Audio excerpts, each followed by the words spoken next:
Bem-vindo ao canal Papo com Tecnologia.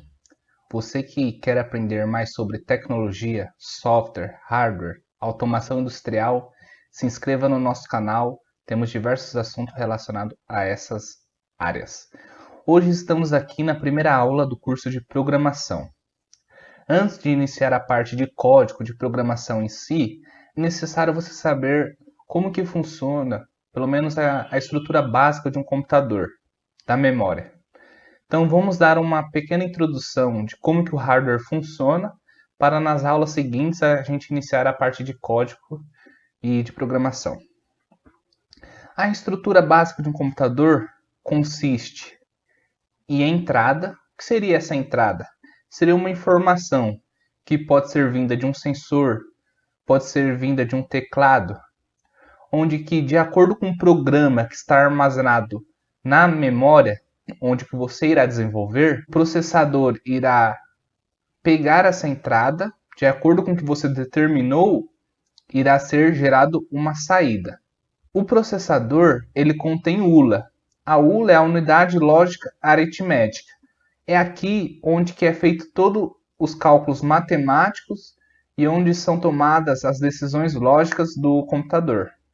Também temos a parte de controle, onde que é controlada quais instruções devem ser processadas e quais a dinâmica do fluxo de informações deve ser seguida dentro de um núcleo de processamento.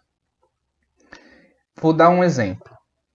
Pensa em uma caixa d'água, onde que tem sensores de nível e tem uma bomba automática. Beleza. Vamos supor que você desenvolveu um programa para, ao aquela caixa atingir determinado nível, a bomba, que ela é uma bomba elétrica automática, ela deve ser desligada. Então, seja, a entrada é o sensor. A informação de entrada está vinda do sensor. Então, se ela captar uma informação que representa um nível alto, de acordo com o que você determinou no seu programa, se nível alto, desligue a bomba. É uma condição lógica. Se nível alto, desligue a bomba. Então, ela vai processar, a ULA vai processar essa informação e vai gerar um sinal de saída, que seria o desligamento da bomba. Memórias. As memórias, elas contêm endereço e contém o byte de memória. Byte de endereço e byte de memória. Você pode pensar da seguinte forma. Pensa em uma carta, numa caixa de correio. A carta, ela é a informação. Ela é a informação principal. Porém, ela tem que estar armazenada em um endereço. Então, o endereço seria o endereço da residência, onde que aquela memória, onde que aquela informação está armazenada. Basicamente, você só tem que saber isso, que a memória é contida por endereço, dados de endereço e dados de memória. A memória também é dividida em duas partes. A memória de programa, que é a memória onde está armazenado o programa que você desenvolveu, e a memória de dados. A memória de dados, ela só é utilizada no momento da execução do programa. Vou dar um exemplo. Pensa numa calculadora. Ao digitar o número 9, você digitou uma informação de dado, porque o 9 ele só está sendo utilizado no momento que você está executando, utilizando a calculadora. Então, o 9, ao digitar somente 9, é uma memória de dados. Ao digitar o sinal de soma, soma é uma instrução que o computador, que a calculadora deve fazer, que já deve estar previamente gravada na calculadora. Então, o sinal de soma representa uma memória de programa. Então, você digitou 9, você digitou soma. Ao digitar um outro número, ele irá somar as duas informações de memórias de dados de acordo com a memória de programa que você já deixou previamente gravada no seu computador, na sua calculadora. Resumidamente, seria isso. Tipos de memória que existem no computador. Temos a memória RAM, que é a memória de dados que já falamos. Temos a memória de massa, que é onde que fica gravado os seus programas, que também já citamos. Temos a memória ROM e temos a memória flash. Vou detalhar um pouco melhor. Memória ROM, Read Only Memory, é uma memória somente de leitura, ou seja, ela é uma memória que você não consegue apagar, ela somente consegue ler, você não consegue gravar. É uma memória permanente no seu computador. Você pode desligar o seu computador, você pode reiniciar, fazer o que for, essa memória sempre vai estar gravada uma informação nela que não pode ser corrompida. Memória de massa é a memória onde está armazenado seu programa. Se você quiser desinstalar um aplicativo do seu celular, se você quiser desinstalar um programa do seu Windows, do seu computador, você consegue. Ela é uma memória permanente, assim como a ROM, mas a memória de massa você consegue gravar informação e deletar informação. Então essa é basicamente a principal diferença. A memória de massa você consegue gravar, deletar. Memória ROM é uma memória permanente. Memória RAM você só utiliza no momento da execução do seu programa. E a memória flash é memórias do tipo pendrive, cartão SD de memória, memórias de armazenamento. Muito parecido com a memória de massa também. O que é armazenado na memória? Na memória, nós temos palavras de memória, que nada mais é que uma sequência de bits. O que é um bit? O bit é uma informação que o computador trabalha. Essa informação é do tipo 0 e 1, onde 1 é representado por um nível de tensão alto. Um exemplo, 1 representa para o computador 5 volts. Ou seja, se em um determinado local da memória está armazenado essa palavra de memória, temos 5 volts, 0 volts, 5 volts, 0 volts, 5 volts, 0 volt e 5 volts. É isso que está armazenado na memória. Um byte é composto por 8 bits. Bit já falamos. E existem diversos tamanhos. Um programa, um arquivo, ele pode ter diversos bytes. Então, 1 kilobyte na casa de 1000, mega na casa de milhões de bytes e giga na casa de bilhões. E terabyte é da casa de trilhões. Então, ou seja, um computador que tem um armazenamento na casa dos terabytes, que agora temos bastante, é um computador com uma capacidade de armazenamento bastante elevada. Se o computador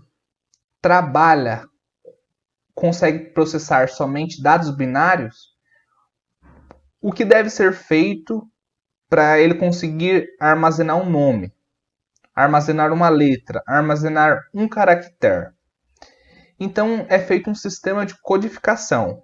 Ao você digitar no seu teclado a letra A, uma letra do alfabeto, o que o computador vai interpretar é um dado binário. A mesma coisa serve para os caracteres.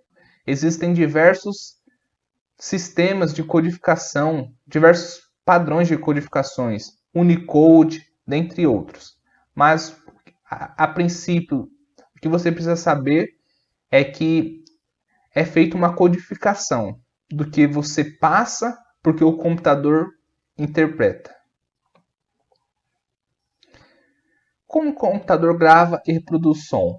Som é uma onda sonora, é uma onda mecânica. O computador não consegue armazenar esse tipo de informação. Um exemplo, uma onda sonora representada na forma de uma onda qualquer. Como o computador vai conseguir armazenar essa onda sonora? Ele vai pegar num pequeno espaço de tempo qual valor está sendo representado. Então ele conta um pequeno espaço de tempo. Qual valor deu nesse tempo? 8 volts, um exemplo. Ele armazena esses 8 volts na forma binária. Passou um outro determinado pequeno espaço de tempo. Qual é o valor que está dando agora? 10 volts. Ele armazena. E assim sucessivamente.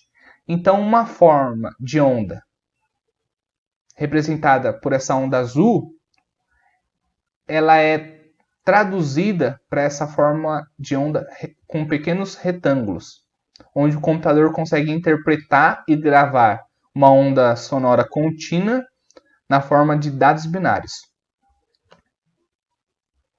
Variáveis. O que são variáveis? Variáveis são tipos de informação que o computador pode trabalhar.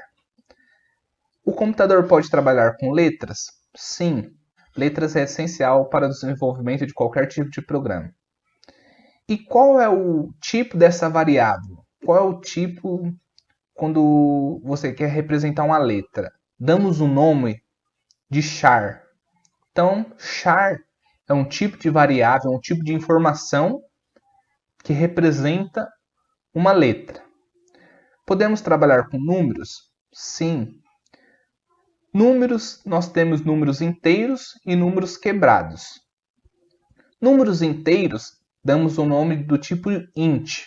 1, 2, 3, 20, 10, 30, números inteiros. Nome int. Números quebrados, 3,1, 4,5, 9,2, float. Double, são números quebrados com uma maior quantidade de casas decimais. 1,78935, uma maior quantidade de casas decimais. Temos um tipo de variável muito importante que não está descrito aqui, que é o tipo bool. Bool é uma variável booleana que ela pode armazenar dois tipos de informações, 1 ou 0, alto ou baixo. Sempre que no seu programa você quiser trabalhar com uma variável que armazena dois tipos de informações, sim ou não, alto ou baixo, você deve utilizar o tipo bool.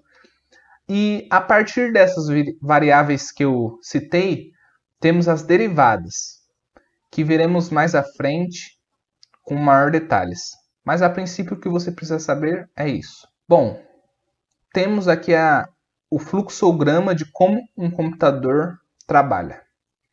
O computador vai buscar uma instrução que você determinou no seu programa, vai contar qual instrução é essa, aqui onde está incrementar o PC, ou seja, buscou a primeira instrução. Qual é a próxima que ele deve buscar? Aqui ele já vai deixar o 2. Beleza. Ele vai pegar essa primeira instrução, ele vai decodificar e vai verificar o que é para ser feito. É para fazer um cálculo matemático? É para fazer uma soma? É para tomar uma decisão lógica? Se sim, ele vai buscar essas informações na memória RAM. Se não, ele somente vai executar a instrução e vai buscar a próxima instrução, seguindo uma sequência de instruções do que é para ser feito, do que você determinou que tem que ser feito. Temos aqui uma arquitetura mais detalhada de um processador, uma arquitetura Harvard. Qual a diferença da arquitetura von Neumann para a arquitetura Harvard?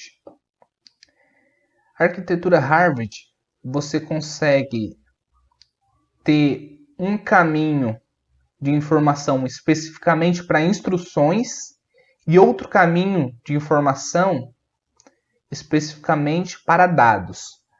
Já na von Neumann, não. Você tem um único caminho para dados e instrução. Ou seja, pensa aqui num condutor elétrico. Esse condutor, na arquitetura von Neumann, uma hora vai passar uma informação de instrução e outra hora vai passar de dados. Então, ou seja, demora mais. Você tem que esperar uma ser feita para depois fazer a outra.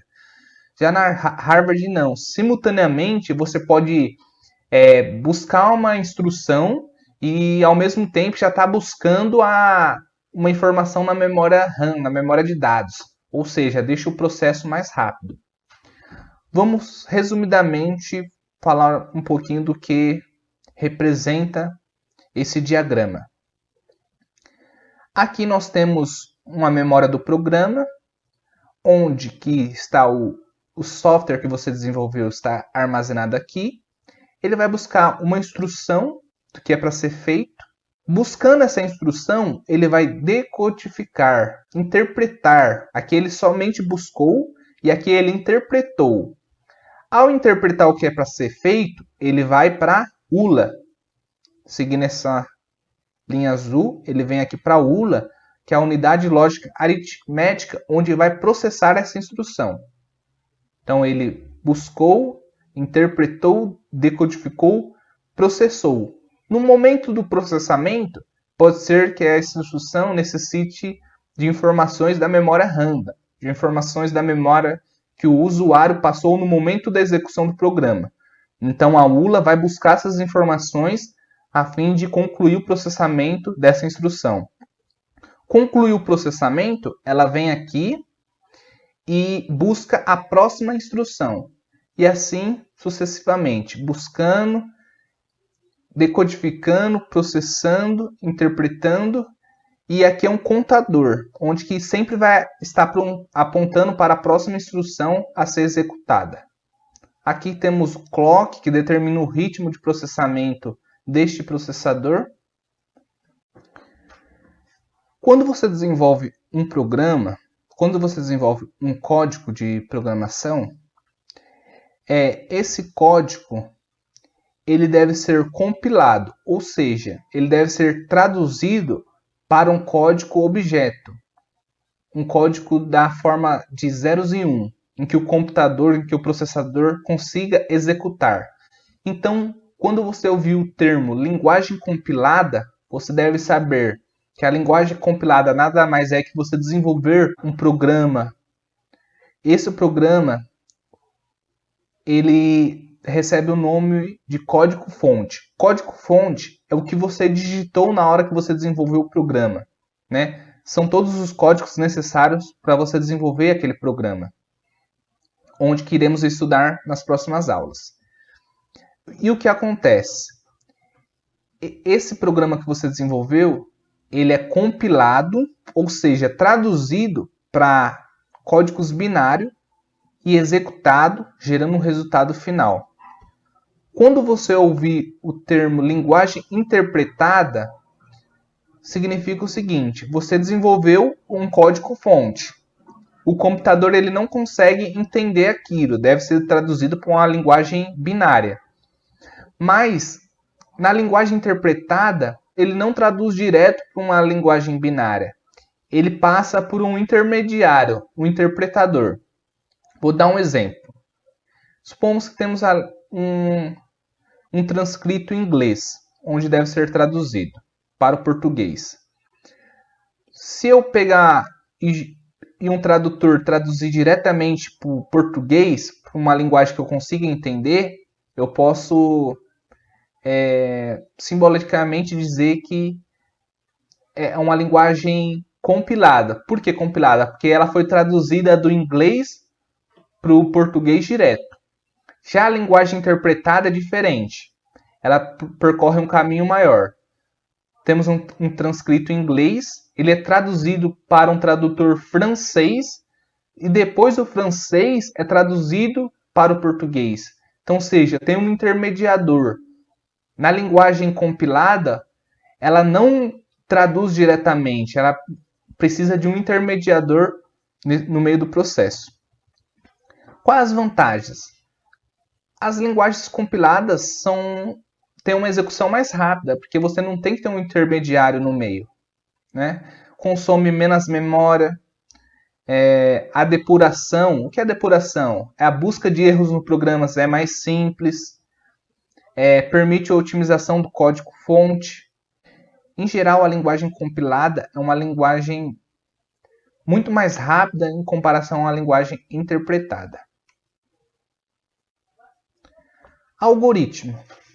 Antes de você desenvolver um programa, antes de você começar a digitar os códigos, é necessário primeiro fazer um rascunho do que tem que ser feito.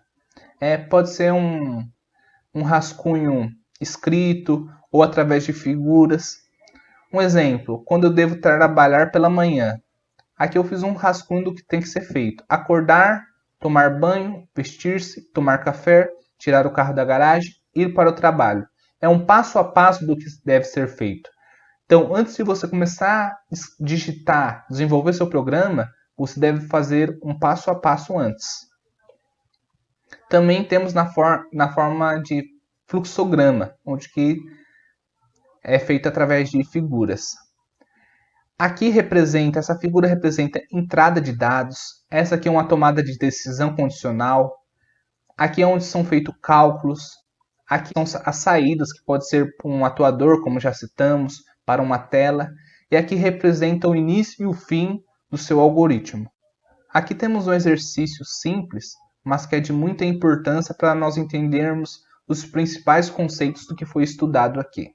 Elabore um algoritmo que, dada a idade de um nadador, classifique-o em uma das seguintes categorias: infantil A, 5 a 7 anos, infantil B, 8 a 10 anos, juvenil C, 11 a 13 anos, juvenil D, 14 a 17 anos e adulto maiores de 18 anos.